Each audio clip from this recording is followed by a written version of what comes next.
شروع کرتا ہوں اللہ تعالیٰ کے نام سے جو بڑا مہربان نہایت رحم والا ہے۔ عبداللہ بن عمرو سے مروی ہے، انہوں نے کہا کہ رسول اللہ صلی اللہ علیہ وآلہ وسلم نے ہمارے لیے اپنی انگلی کو موڑا اور فرمایا،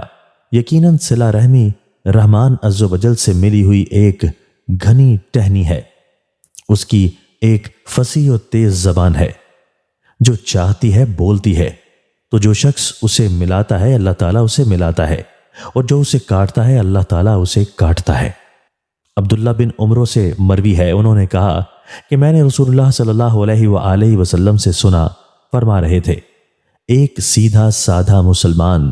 بہت زیادہ روزے رکھنے والے اور اللہ عز و جل کی آیات کے ساتھ بہت زیادہ قیام کرنے والے کے مقام تک اپنی عادت کی عمدگی اور اچھے اخلاق کی وجہ سے پہنچ جاتا ہے۔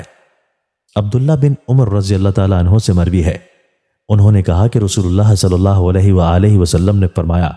اللہ کے کچھ بندے ایسے ہیں جو نہ تو انبیاء ہیں اور نہ ہی شہداء، لیکن قیامت کے دن ان کی اللہ کے ساتھ قربت کی وجہ سے انبیاء اور شہداء ان پر رشک کریں گے۔ ایک اعرابی اپنے گھٹنوں کے بل کھڑا ہو کر کہنے لگا،